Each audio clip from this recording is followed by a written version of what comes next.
to Live Well Anyway. I'm your host, Mackenzie Koppa, formerly of Cultivating the Lovely, and on this podcast, we focus on wellness, beauty, style, planning, and life. Basically, life is messy, and here we learn to live well anyway. So join me on this journey as we figure it out together. Just to get us started, I'll go first, and today I am going first with my dear friend Shell Bruises back on the show, and we are talking about some of our spring favorites, but it's a little bit different than we have done some favorites episodes before, because these are mostly like experiential things, like things we are doing with people in our lives, with our families. We are having so much fun, and I think it's a really kind of unique episode in that way. Plus, it's just fun to get to have a conversation style episode with her and be able to include you guys in it. But before we jump in, I do want to mention what we've got going on in Patreon right now. You guys, I've had a big cry from the patrons letting me know that they really wanted more planning content, and I was like, well, if you're gonna force my hand, I mean, you guys know I love planning, and it is the perfect time to be planning for summer, to really be getting a grasp on what you want your summer to look like, what is reasonable for your summer to look like, how much you can actually get done, what you need to accomplish, what you want to enjoy this summer, making sure you have the flexibility and the preparedness to be able to enjoy the things that you want to enjoy this summer. All of that we are talking about this month and early next month in Patreon. We're getting ourselves all ready. Now, I'm going to have a little snapshot episode coming up next week where I'm going to give you kind of the general overview for how to be preparing for summer. But if you really want to deep dive, you want to get in there and figure out all the little kinks and get yourself ready for summer, you're going to want to come join us in Patreon. I'm doing daily lives. There is a Trello board template to help you walk through everything. And it's just a good time because we all really enjoy each other. So we would love to welcome you over there into Patreon. Go to patreon.com/livewelltogether and you can become a part of the crew. We've got all different levels for you to be able to join. You can get in for as low as $5 a month. That's like nothing. That's less than a cup of coffee at Starbucks. You can come and join us, get to be a part of the community, join in on the daily lives, and learn how to really get yourself set up really well for summer this year. We would love to have you come join us. Okay, without further ado though, let's get on with this episode with me and Shell talking about some of our favorite things right now. Welcome back, Shell. Oh, thank you. It's so fun to be back. I know. I'm to chat with you. I'm so excited to have you for this episode because we thought, well, it's been a little while since we've just done like a favorites and a fun kind of almost like a catch up episode. Mm-hmm. And so I thought, well, we've had a lot of like chiropractor content and, like we're going to be doing a big summer planning series. And then we're also hoping, and you're kind of in on this with me, but getting a lot more local women on the show and all of that kind of thing. So, but before that, I thought it'd be fun. Like, let's just have a chit chat because everybody says they like these episodes. So here we go. And conversational. Yeah. And I think good to me. that today also, it's a lot of our favorites episodes I think are sort of product driven, not like we're trying to sell products, but like, oh, I found this thing I love where, but now I like for this episode, from what I know I'm bringing to the table and what I've gathered from you is I think it's going to be a little bit more experiential, which is kind of fun too. Yeah. Yes. I'm excited. I can't wait to hear yours. I know. It's been a very different time lately. So it's going to be, I think, a fun conversation. Mm-hmm. Yeah. So do you want to start? No, I don't know. You start. Okay. Well, I will start with one that I think that you will have things to say about too. Okay, perfect. Okay. So I finally, last weekend, I started Mother's Day weekend and then I wrapped it up this past weekend. I went and got all my flowers for my pots. And it was kind of funny because, I really went in for it last year. It was the first year that I was like, you know what? I do want flowers. Like, what is inside of me? And you're a flower convert. I know. Pulled you over to the The light side. Totally am. And so like I had gone with my mom last year, and really though, like I was excited and I wanted to do it, but felt like I don't know what I'm doing and I don't know what to get. And so she kind of helped me along the way. But then of course, I mean, they were beautiful, but my pots looked a lot like what her pots Right. like, which is perfectly fine. They're beautiful. She does a great job. But this year I felt a little bit more, I don't know, you knew what you wanted a little more. Yes. Yeah. And personalize it to a look that it feels like you. Yes. And so I was a little nervous to be like, Mom, I love you and I love your flowers and they're so pretty, but I'm not buying the same thing as you. And like, it felt like rebellious to do it. But I'm sure she was okay with it. Yes, she was. And then she came over and she was like, I think your pots look more like mine than you want to admit. It's like, well, maybe they do. But I don't like that. But I was like, I didn't buy any geraniums. So there you go. Yeah. Lay off me with your old lady flowers. But she is not old. She would die if she heard that. She totally is. She's hipper than I am by 10 years. She is pretty hip. She enjoys being hip. But she's amazing. I went in a different direction. Like, first of all, I mean, I think some things have helped. I've continued to hone in my style, I think, over the last couple of years and even in the last year, and started realizing, like, I had bought this pot to go out front last summer that was just like a good price and whatever, but I didn't love it. And then this year I saw these white pots at Target and I was like, oh my gosh, that's exactly what I'm looking for. Those are beautiful. And so I got those. So it just feels like already that part of it was more in line with my aesthetic. And then I saw this picture on Instagram and it was all different kinds of flowers, but they were all shades of purple.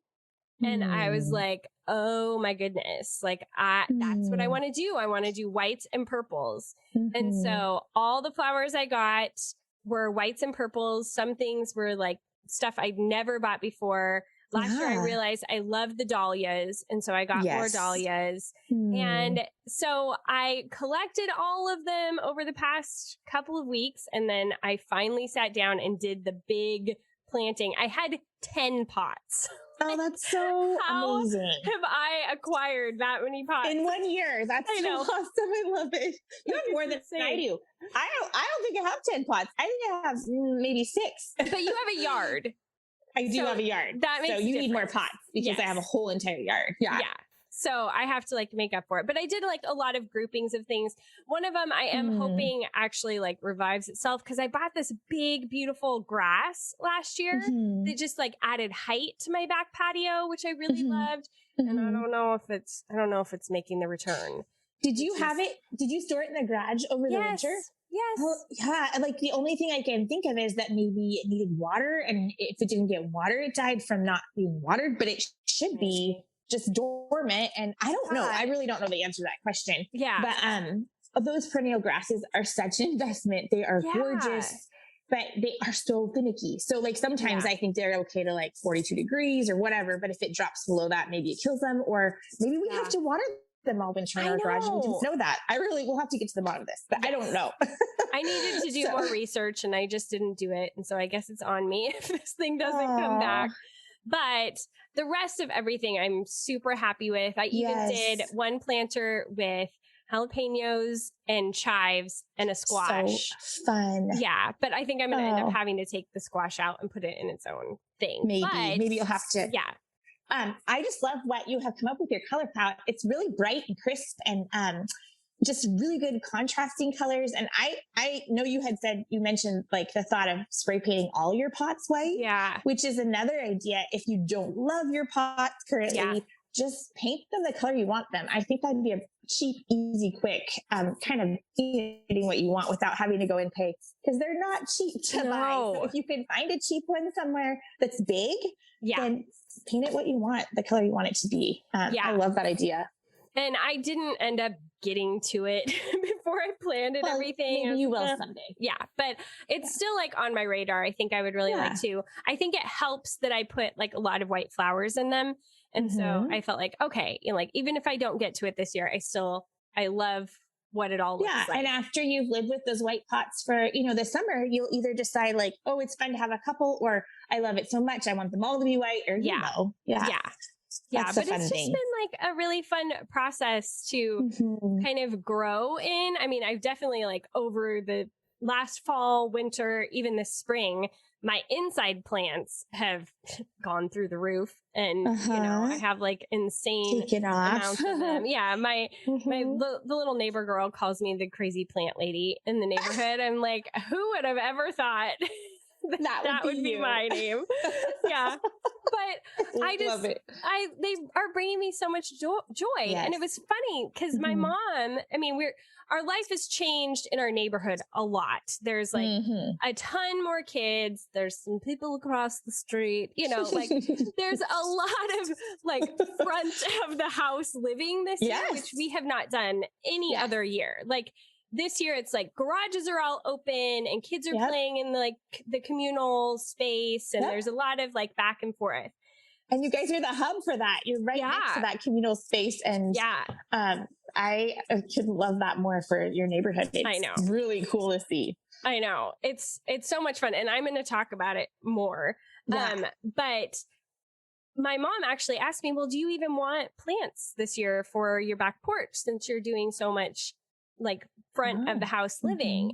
And I hadn't even thought about that. Like, I had just already, because I had already bought more pots, I was like, well, no, that's like become a thing for me that I've realized I really enjoy, and I love the beauty of it. I love like putting it all together, and I really love having that little sanctuary space on my back porch. Like I completely plan on using it in the mornings this summer before the kids get up.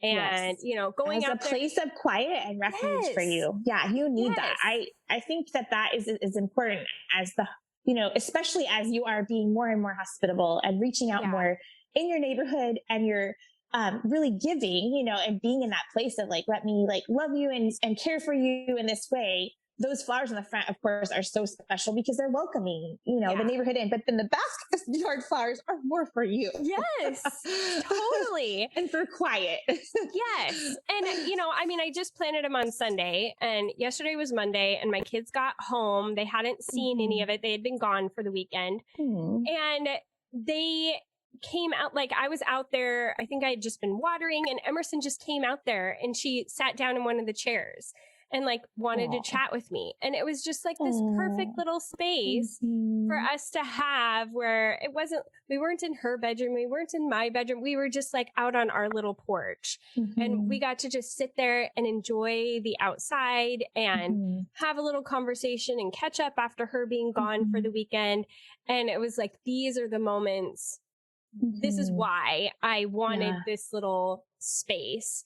And and it's so fun too, because it's like I had the slider open, and we keep our garage kind of open right now, and I could hear people coming in through the garage door, and then they'd go find us on the back porch. And it is kind of fun, especially because we're doing so much with the particular neighbors, and we're eating a lot of meals with them. And at that point, it goes from being like the whole neighborhood to just our two families. And I was like, well, we can even do like, we could have a picnic dinner in the backyard and that kind of thing. And when we move it to that space, then it's just our families, and it's not the neighborhood at large, like all the little neighborhood kids showing up. Which is so much fun, but it's also nice to have that time when it's just our two families. Yes. And so it's kind of... You've got to create a space for that that's kind of more protected from the neighborhood at large. I get that. Yeah. Yeah. So it feels like just like our little kind of like sanctuary space, because they live on the side of the neighborhood where it's like all open and where all the neighborhood kids congregate. So it's kind of fun to have like two very different feels to our different houses, and being able to have kind of that space and getting to know each other and investing in each other. And it's just been a lot of fun. So, and I love that too. Here you are in an apartment, which is it takes a lot of creativity to figure out how to make that space when you don't have it. You know, like you said, for me, I have a whole yard. I have a front yard and a backyard, and it's fenced, and, you know, like all that stuff. So that creates those natural ability to have like privacy or whatever you're looking for, but you are creating that. And I just love it. I love it so much. Okay, you guys, when I found out that I was going to work with this new sponsor of the podcast, I was so excited because I love their product and I've wanted one for a really long time. It is Ember mugs. You guys, these are so awesome because they keep your coffee or your tea or whatever you have in there at the perfect temperature. The exact temperature that you like it at. It is controlled by the Ember app where you can set it to make sure that it is delicious every single sip that you have. It has a super sleek design.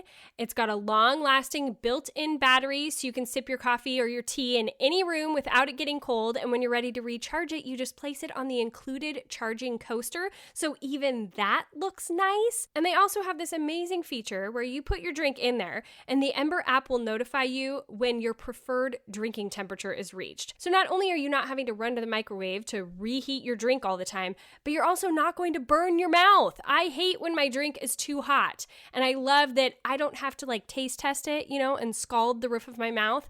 They tell me when it is at my perfect temperature. And I think that's what really sets Ember apart from other products on the market is that they don't just keep your beverage hot. Most of those keep your beverage too hot. Ember offers precision temperature control. They have it available in 10 ounce, 14 ounce, and a travel mug. Ember just released a stunning new rose gold edition to add to their metallic collection. That's the one I have. And this new mug is the perfect pop of color for any work from home setup, or you just have it next to your, you know, like little morning time area that you have. It makes the ideal gift for any coffee or tea lover. And I have really enjoyed using it, not only in the morning to keep coffee warm, but I really love it at night.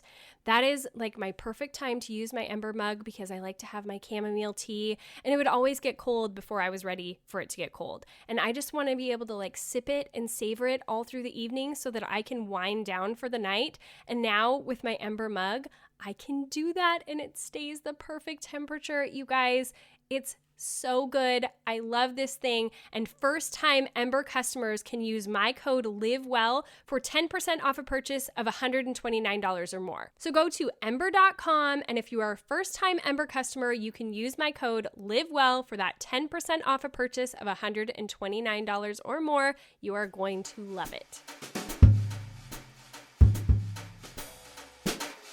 And I mean, I feel super blessed that with our townhome, the way it's configured, like we do have a backyard space that's fenced in because on our side of the street, we have that. They don't have that across the street.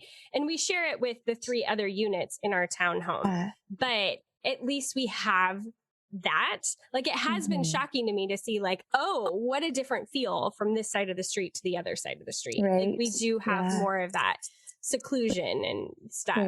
But it's just all around. I mean, I guess this kind of goes with another one of the things that I was going to say was my favorite. It's just, it's been the people in this season. I mean, I think we are going through another really big season of transitioning in our life right now. As you may have picked up on, everyone, as we are having dinners with the people across the street quite often and doing a lot of activities with them. And it's just like, it's a very... It's becoming a different way of doing life than we've had so far, but it feels like so full with people right now. And after, you know, a lot of years of a lot of loneliness, especially when my kids would be gone, that has been like such a life-giving thing. Yeah, it has. I couldn't be happier for you to have that, like to notice last week you weren't lonely while your kids were gone was like the best gift to my heart, like for you. I just like, wow. Well, and it felt like, I mean, I missed them, of course. I want them home. You always miss them. But I think because we have so many people in our life right now, like their cups, I feel like are getting filled so much more before they go. And they're being filled immediately when they return.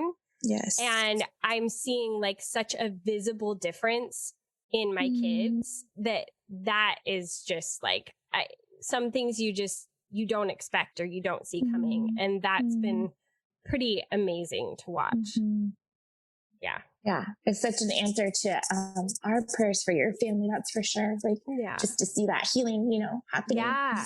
Amazing. That's exactly what it feels like. It's like healing. And safety, safe people, safe places, for your hearts. So, love seeing that unfold. Yeah. It's pretty cool. Okay. Give us one of your favorites. Oh, okay. So one of my favorites currently this last week is the game Pickleball. I don't know if you guys if you've ever played it before, but David loves playing it. And so this last week I have jumped in playing with him, and it's really fun. It's like a little old person game. I think it's like the fastest growing game in the world for like people over 65. I don't know. It's a perfect game for me. But it's been really fun, and we have been playing. I think we played 3 times this last week, but we're kind of on a kick with it right now, where we will drive to like the park nearby. They have a you play it inside. It's like a tennis court, but then the pickleball lines are within that, so it's like a smaller. Yeah, I use a wiffle ball and like a ping pong paddle sort of looking thing. Yeah.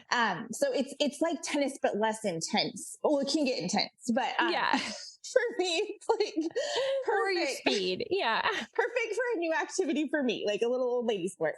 I love that. The way David plays it is not like that. But so anyway, of course he's been beating me, and it's fine. I'm like happy for him to win because I have issues with winning myself anyway. Yeah. But there is a part of me that just wants to get better enough to at least be close to being able to like, stay with him. Yeah. I love that. So I need to come play you at some point, and then you would feel so much better. You'd be no. Anyway, so we have played on one court, and then Jack and Annabelle have been playing together, like singles on one court. So last night we combined after we each had our individual games and played doubles.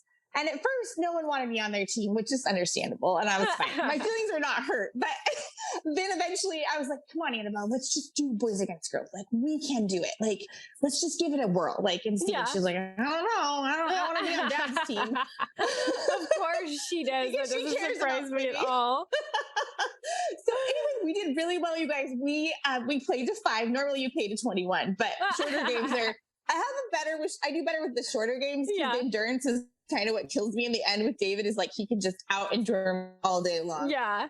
So we played to 5 and we lost 4-5. Like we were like so there and they barely beat us. So we were really proud of ourselves. We hung tight with them. And so anyway, pickleball is our new favorite thing ever to do as a family. And then like with David and I having something that we can both enjoy together, and that it's just like that good way to connect, and especially kind of like, and you have experienced this too, I know, but like kind of something that he wants to do, I guess. Like a lot of times I feel like I'm trying to get him to do what I want to do.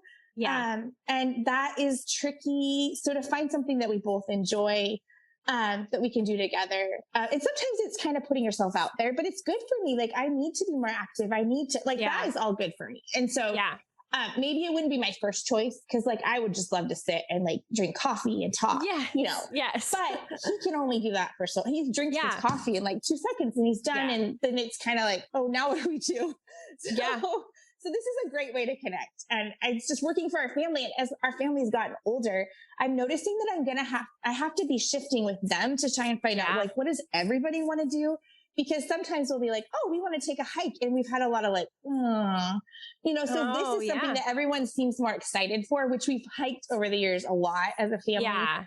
But like lately we haven't gotten like the enthusiasm, which is fine. Sometimes you just make your kids go and they end up enjoying it in the end. And there is that element too, but this is something we're all loving right now. So it's one of my favorite things.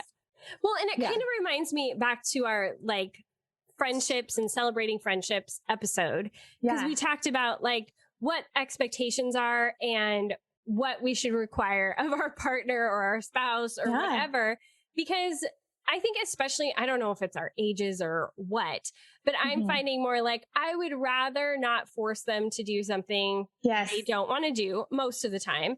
And I'd rather get that experience with my friends who enjoy it as much as I do. And we can just really relish in it and then do the stuff with them that's more their speed. I mean, I feel like that exact same thing you were just saying about like being active and everything, because that is not my normal pace. Yeah, not our go-to.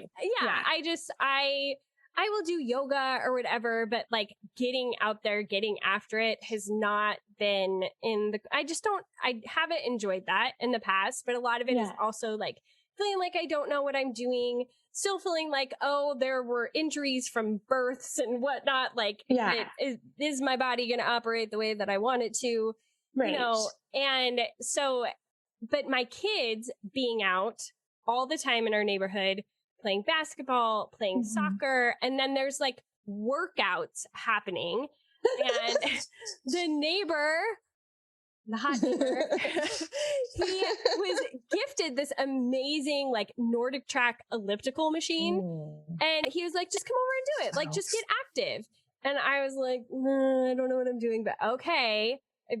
Anything to be around the hot neighbor. So how many miles do I have to run? Right. And it won't injure my birth injuries because it's on an elliptical. And so that's huge. Yeah. And so I started doing it like a couple of weeks ago.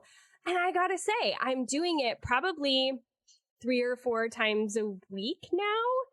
And between that and Zumba and like, I've even gone out there and played basketball. What in the world? Who even are we? I know. This is coming from 2 ladies who are just not like known for their like active, activity, like sports wise. No, like we would go on walks.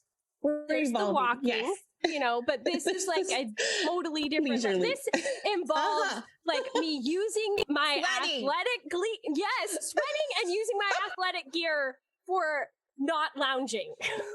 Not just looking pretty. Yes. I mean, that helps. I'm glad I've got good athletic gear. But sometimes I really do feel like I have to step up the game. I may have done that yesterday. It was like, oh, you're going to come out wearing that? Well, I'm going to come out wearing this. So, So good. But yeah, and I decided in my old lady sports that I need to order myself a squirt. Oh my gosh. I love it. I don't own one. Your official pickleball squirt. Yes. I can't wait to see it. But I mean, I'm surprising myself by how much I'm enjoying it. And like that I feel good. I'm like, okay, I will that say. That wasn't a joke about those good endorphins. Yeah. Like, they weren't lying to us. I know, dang it. But I did run the other day after the ball, and hot neighbor may have mentioned like, oh wow, I'm witnessing that for the first time. Like, and then he did an impression of me, and he said I looked like a lady who was like running out of a restaurant but trying to not like bring attention to herself.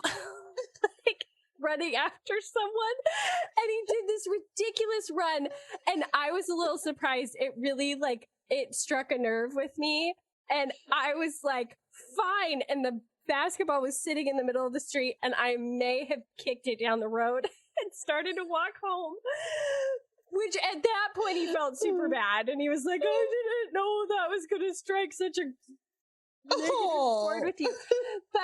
And then he was like, well, you can't just not ever run in front of me again. I was like, watch me, like not ever run.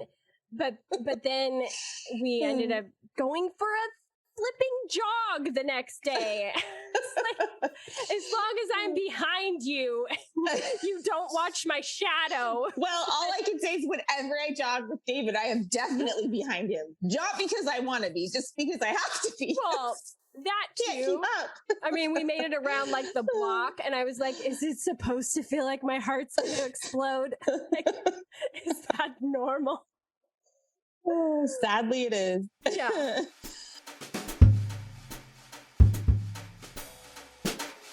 Okay, you guys, as you hear me mention in this episode, we recently got a feeling spinner. And what that is this little toy that helps children talk about their feelings with their caretakers. It was created by a mom who wanted a simple way to check in with her boys' emotions at bedtime. So she would have her boys flick the spinner, and whatever word it landed on, she would ask them, "When did you feel that feeling today?" It became a great conversation starter for them. Sometimes the moments were quick and lighthearted, other times they were longer and more serious. So now this mom has realized this is a really awesome tool, and she is selling feeling spinners at feelingsspinner.com to help other parents like me connect deeper with their kids. And you guys, we have been doing this all the time with my kids and with the neighbor kids. We get together for dinner all the time, and it has been such a great tool. They love using it because it's got a whole range of different emotions on it, and it's super fun because it feels like a toy. We pass it around the dinner table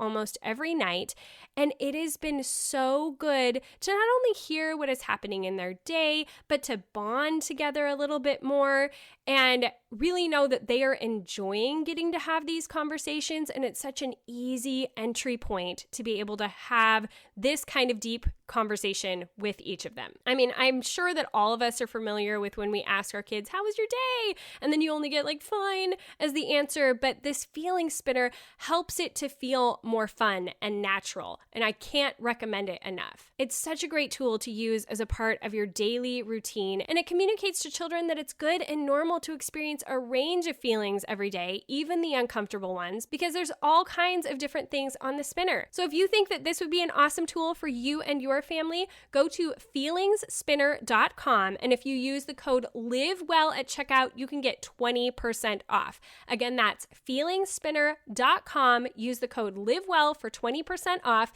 and totally revolutionize how you are having deep conversations with your family. Well, you're making me want to get back on my runs. I've been jogging, slow jogging. I don't even know. You can't even call it running. But I've been doing that for a few weeks and I have it. Now, like, you're making me like miss it. Oh, well, I don't. We made it around the block. Describing that feeling. We made it around the block, and then I was like, I'll be on the elliptical. I'm not doing that again. Right. It is a way better option, isn't it? Yes. Smoother ride. Totally. Totally. But I have been happy to be like, okay, I am feeling good enough to warrant like wanting to do it more. And that is really saying something, I think. Yeah. And it has just, I feel like we are thinking more in terms of being active and having fun as a family. I think especially during COVID, it was like you're all home all the time and just sick of each other. And it was the worst thing ever to be like stuck inside. Yeah. And especially with no breaks. Yeah. And after a long winter and now that like activities are starting to wind down for us, like ballet is wrapping up and all of that, it feels like, okay, like I went for a hike last weekend. We were talking about like we went to the park that has a bunch of different gardens in it. And we've been going there almost every weekend and seeing the changes, like what has bloomed since last week. And like doing little things like that have been so fun. And I think bonding for us as a family. And I think it's like helping everybody to just feel better and more alive and more excited for our time and connected together. Because you're making memories, and that's super and on the go. Because I mean, I just think that we're getting, the more kids we have, like we have to find things that we all can have kind of common interest in, and sometimes I think it's just I need to kind of give up what my idea of that looks like and go with theirs, because I end up having a lot more fun when they are. It's just the bottom line for our family. So I'm willing to say, okay, well, maybe we won't take a hike today, but let's do whatever you guys want to do instead, whatever that sounds good or fun. Yeah. Maybe it's a bike ride or, whatever. So totally. Well, and we've been incorporating a lot more games into. I love that you guys have. That's so fun. It's been so fun. I think it's been especially helpful as we are getting to know this other family better. And so it's like everybody is participating and creating memories together and joking about things and talking. And we've had a really good mix of like active games and then games that actually force you to get to know each other better. Okay, I gotta find it. We've been playing during dinner all the time now. We're playing Do You Really Know Your Family? And it's like got conversation starters, but also challenges. And we answer for each other's families before we give our own family the chance to answer the question. So it'll be like, if I were to write a book, what genre would it be? Or like, what's my favorite music? Or, you know, just like all kinds of different random questions. But it's been so fun to get to do that with them and have like conversation during dinner. We've been using that feeling spinner, the one that is they're sponsoring the podcast right now, but it really like it works. It spawns conversation as they all get to like flick the little spinner thing and see what it lands on and talk about like what emotion they had, like when they had that emotion during the day. And so I love this. I haven't heard of this yet. This is so cool. Really cool. And we've like legitimately been using it and the kids have been asking to do it. And that's been a lot of fun. That's amazing. Yeah. It's been really good. And cause you never know like what emotion it's going to land on. So everybody kind of talks about a lot of different things. And then we've also been doing Hamster, which is our name that we created for a combination of playing Twister and having Hamilton on in the background. The best. It's so good. I love it. I gotta say, unlike you, Shell, I shamelessly go for the win. Every time. I get it. Last night, Annabelle, who's a lot more like you personality-wise, we were losing and she got so upset. She like literally took the ball and like just tried to slam it on David, like as hard as she could. Thankfully, they don't hurt, but she was mad. She got mad. Funny. I get it. Like here I am up against like 7 and 8 year olds and I'm like, I will win. I don't care, little ballerina, if you're like the contortionist of the century. I'm gonna make this happen. We don't call her Mini Me for nothing. Right? I know. Emerson and I have gone like head to head with each other a couple of times. Picture this. And the neighbors have said like we both get the most serious expressions on our faces. We are gonna take each other down. And it's funny because like they'll get to the point where they just stop even using the spinner. And they just start calling out random combinations that they think are going to be really hard for us to do. And it's, they're just playing the board better for their entertainment. But what's really bad is if Hot Neighbor and Roman team up because they can throw their weight around. And so if they get in a certain position, they'll just like practically sit on you. And so you're like, or if they're both coming at you, it's like, what? Well, they're taking up the whole thing. You need like an extra large version for them because they're just so long and big. I know. And we actually put together 2 boards in order to fit everybody to get that many people to play. Yeah. That's so smart. I love that. That's ingenious. Yeah. So it's been super fun. I was like, I'll wear socks next time so that I level the playing field a little bit, you guys. One sock. Yeah. Start with one. So, like, I'm not going to give you too much of an advantage. Oh, that's so funny. Yeah. I love it. It's amazing. But it's been super fun to just be like learning new games together and like incorporating that in. And it's been such a thing. Like, I think we all look forward to dinner. And when people are looking forward to it, it doesn't feel quite as oppressive to have to cook, or especially if like other people are helping or you're collaborating on the meal. It's just, it's been a super fun time, but also realizing like, oh, this is a transition. Like I have to plan things differently than I have been. So I'm definitely looking at that coming towards summer. Yeah, for sure. Well, and I know that you just have so much kind of trauma and pain wrapped up in that time of the day that I love seeing, like how, like, especially making dinner and the things that have been like incredibly hard for you to find joy in, and rightly so. like, but to hear about like now how just the redemption and like, it's really life-giving time of the day for you. And yes, it is a lot of work to feed a lot of people for sure. But to know that they're enjoying it so much, it's got to just be helpful in the whole process of like, and I think it's really fun too, like with my kids, what helps really take, for me at least, like help me get out of the rut of like, oh, I just have to make dinner again, is if someone's excited to eat something, like, oh, this sounds so good, or they just help you like with ideas, or they come in and help you maybe chop something up, or I just like tell my people, like, can you just visit with me? Cause I just like being around everyone. So if I'm in the kitchen by myself, it's not my favorite, but if people will just like hang out with me, I'm happy to do the chopping and the stuff. But so being together in that process just makes it so much more fun. And it does feel like it's not just all on you, you know, as the mom making dinner or whatever. So makes a big difference. It does. It's been like, I have really enjoyed both the nights where we're all collaborating together and it's like there's multiple of us in the kitchen getting everything ready. But then there's also been the nights like last night, I was kind of getting everything together, but knowing they were all out there having fun and playing basketball, and I can open the door to my garage and just like see what's going on and still kind of be a part of it. It's just, it's been so fun. And then having all of that people time, like I've been consuming a lot less content. I haven't been reading. I haven't been like watching a lot of stuff, but it's been such a great trade-off to just get like my extrovert is just getting like filled to the max. And I love that feeling. I love that for you too. Yeah. And I think it's okay to just in different seasons, for whatever reason, we're not reading as much or watching as much. It's fine. It's just seasons ebb and flow like that. We shouldn't feel guilty or like, oh, I should be reading more or whatever. No, like we should be living to the fullest, whatever that looks like.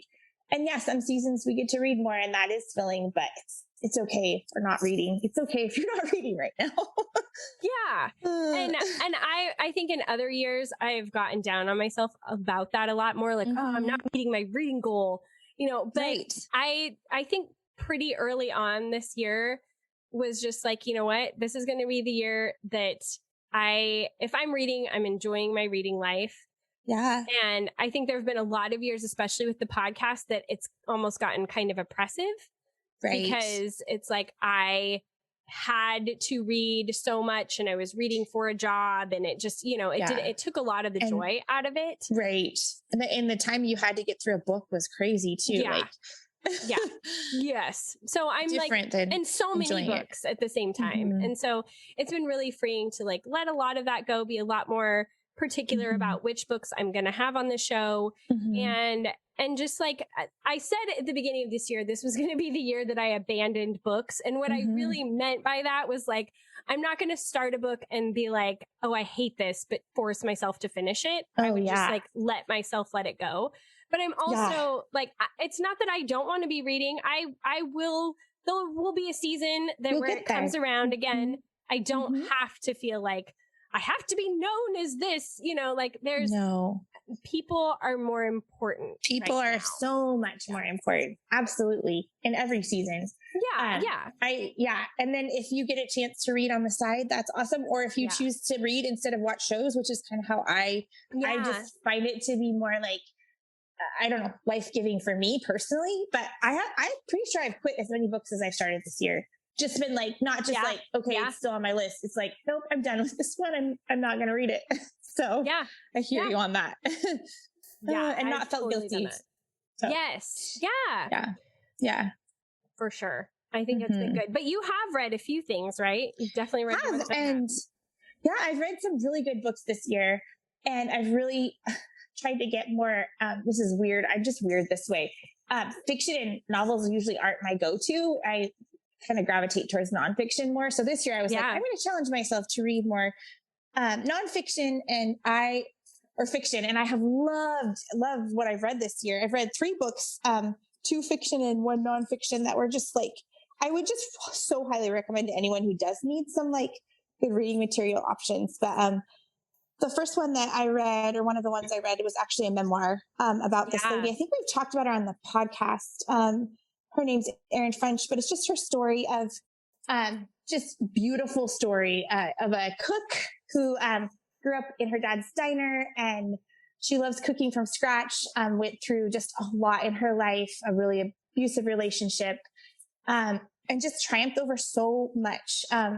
And it's just the story of complete inspiration of like all the things that she went through. She was really honest about like the hard parts of her life. And I think that just brings like, there's so much triumph in what she had overcome.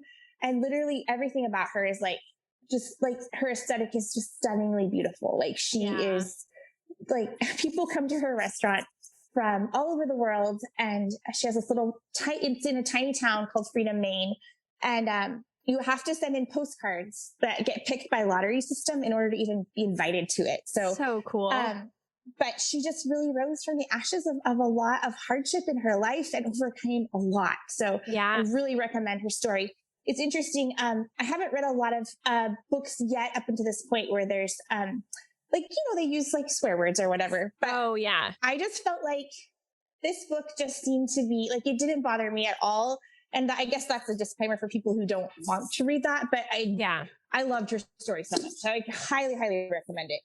And then the two novels that I have just adored this year, and I'm really picky with my fiction. Like, I don't know, I quit a lot of fiction this year, but one of them is called The Dearly Beloved by Carol Well. And it's the story about two couples and like they're coming together, what their relationship looked like as they meet each other and fall in love, and then how their friendship intertwines, and they're both pastors and pastors' wives over the years, and just like the unfolding of what that looked like through highs and lows. It's just really beautifully written, and the story itself is like, you just don't want it to end. You're so sad when it ends. I've heard other people talk about that book and really recommend it.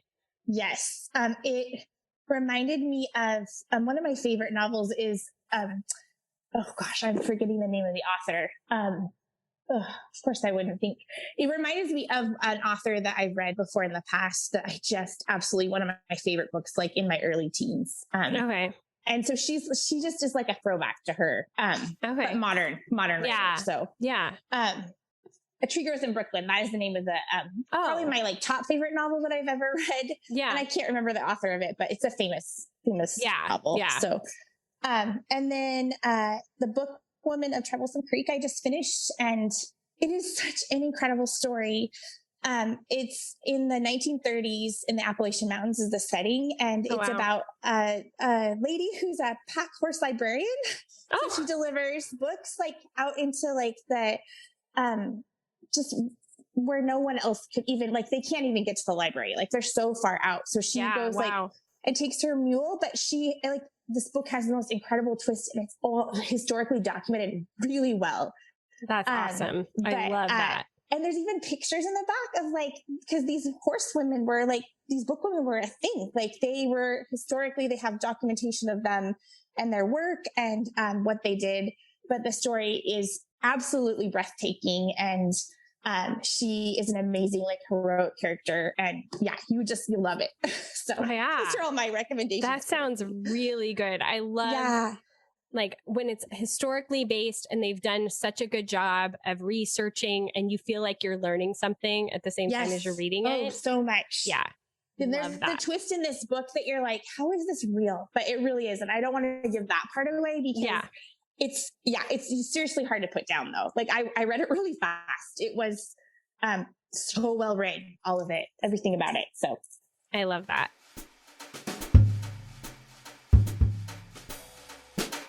You guys, you've heard me sing the praises of Plan to Eat 1,000 times by now because I have used this service for 6.5 years. I absolutely love it, and it is the thing that makes my meal planning life so much easier. But recently, I've been getting to use it in sort of a new way because we have been collaborating on dinners with another family most nights of the week, and I don't know what I would do without Plan to Eat because it's sort of hard to be able to collaborate on dinners and figure out who who's making what and when we're making it and how it's all going to work together. But with Plan to Eat, it just completely simplifies the system. Because first of all, it makes it super easy for us to plan the meals. We can just drag and drop the different recipes that we are using right onto the calendar.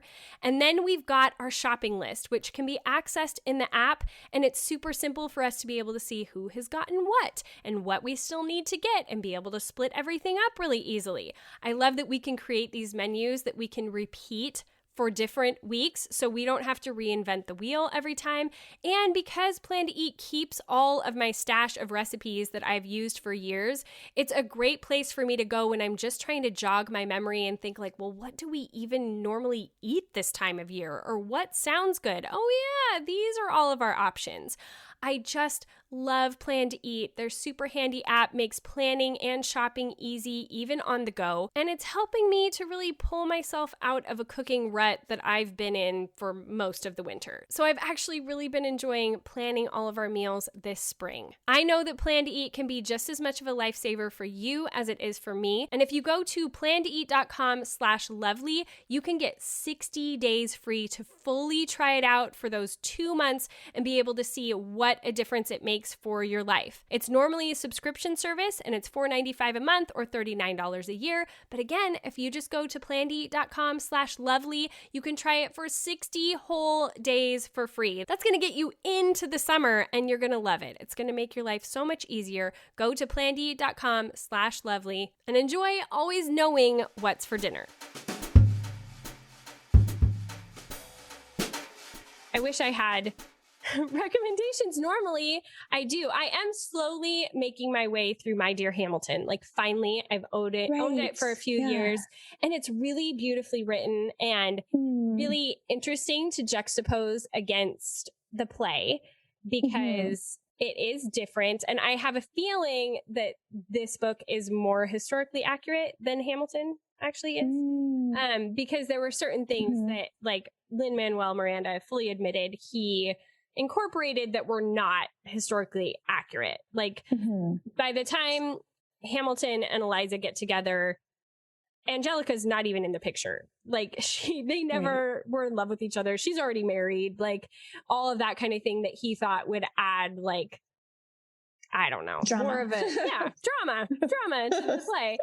So that has been really fun to kind of see the differences play out in this book. And I know that these two authors who write together, let me see their names. It's sitting right here, so I'll go ahead and tell you. I know we'll have it in the show notes, but Stephanie Dray and Laura Camoy, they are New York Times bestsellers, and they did America's First Daughter, which is about Thomas Jefferson's daughter.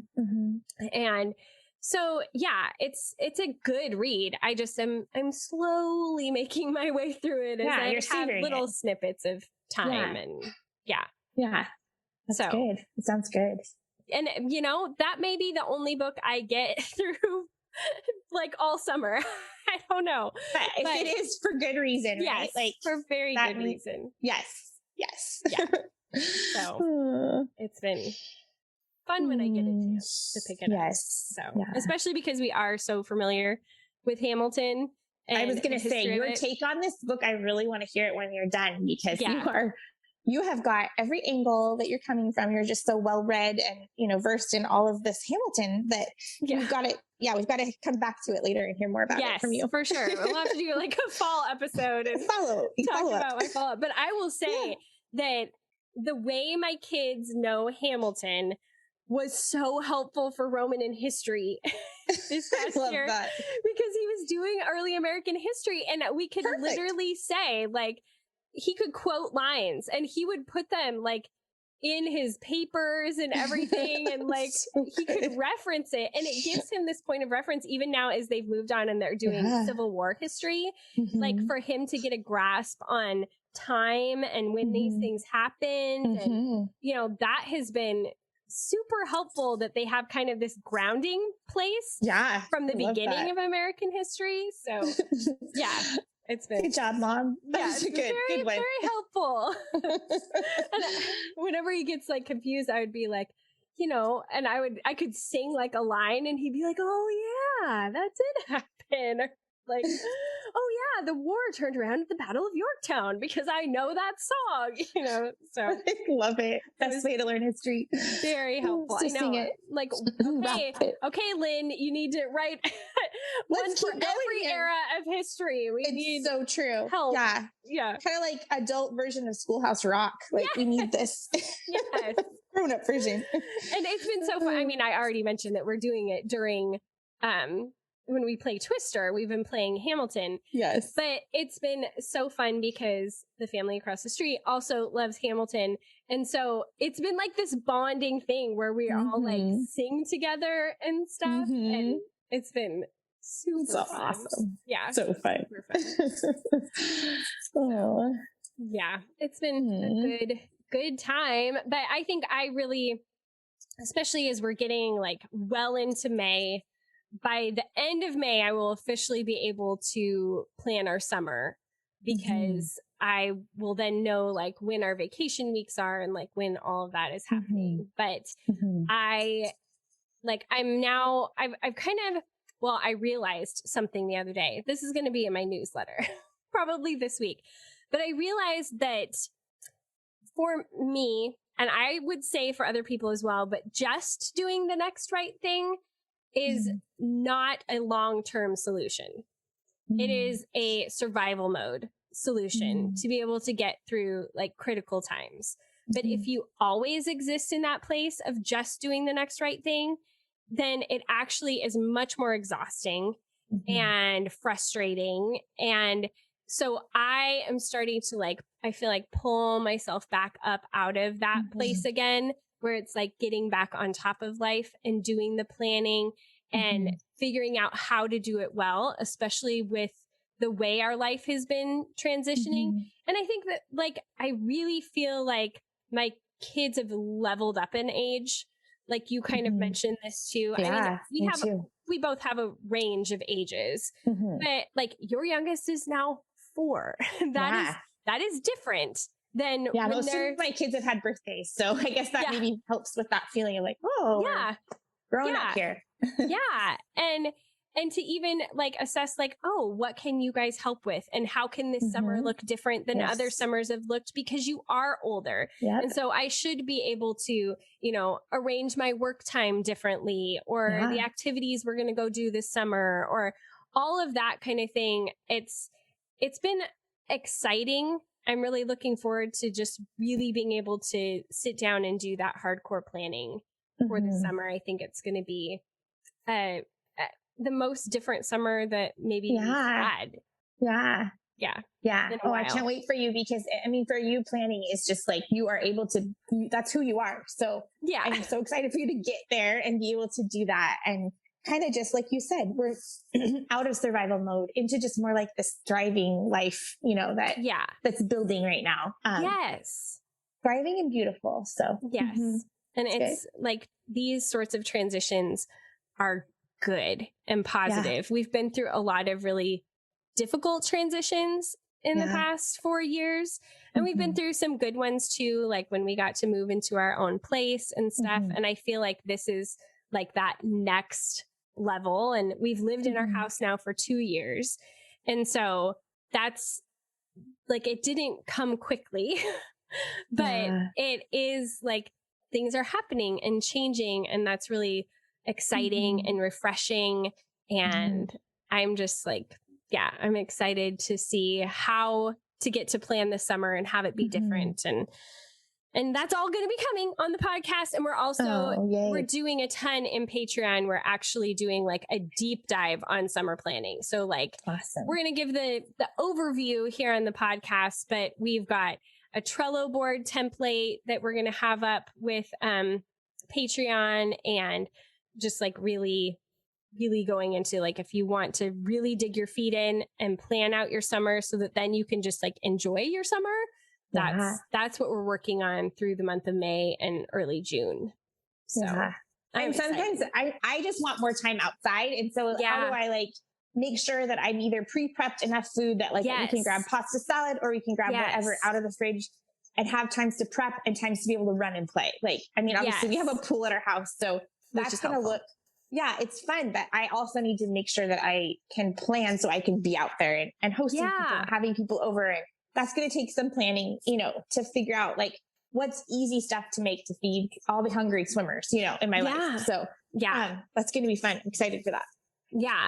And I'm excited, just like I'm trying to really think through a lot of those things too. Like when we get the opportunities to go to the park or go to the pool or go to the lake or wherever it is, like how can we be like pre-planned enough that I've got things in place that we can be more spontaneous in the moment. Yeah. Like we already know what the plan is if that's the opportunity that arises. And so this is how we act that out. And that's awesome. Yeah. There's a lot of moving parts with taking all of those people places. Yeah. All of these people of ours places. Yeah.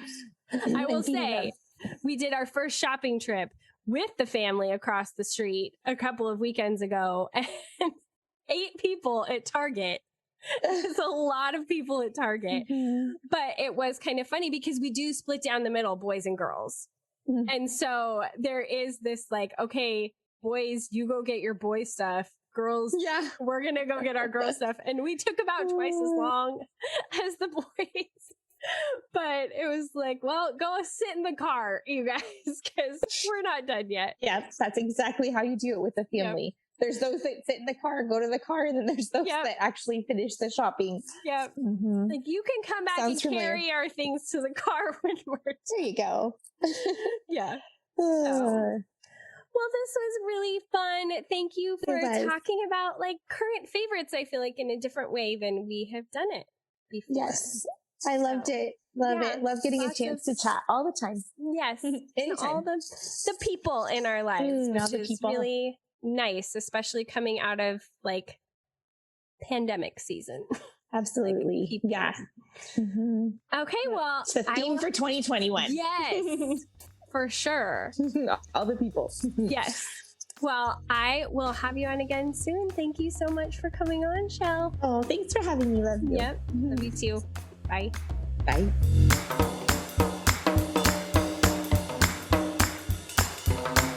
All right, ladies, that's it for this week's episode. As always, you can find the show notes by just swiping up in whatever app you are listening to the show. We would also love if you make sure to subscribe in whatever app you are using. And if you're over in iTunes, if you want to leave us a little rating and review, that makes a big difference too. Anytime you share out the show, anytime you leave a rating, a review, and let your friends know about it, it helps us to be able to continue to build what we have available here and just increase the content. And I just so appreciate when you guys do that. So thank you so much. You can, of course, also find our show notes over at MackenzieCoppa.com and click on podcast. And we've also got things on the blog like 5 Friday favorites and that sort of thing. That's where you can find to subscribe to the email newsletter that I send out on a every other weekly basis, so you can keep on top of everything that is happening across the Live Well Anyway platform. I'm so appreciative for each and every one of you who welcome me into your earbuds every single week. It means a lot to me that you keep listening to the show and that you are loyal listeners. You guys have been around for a long time, and I am so grateful for each and every one of you. So until next week, when I come back talking about summer planning, I hope you have a bold and gracious week.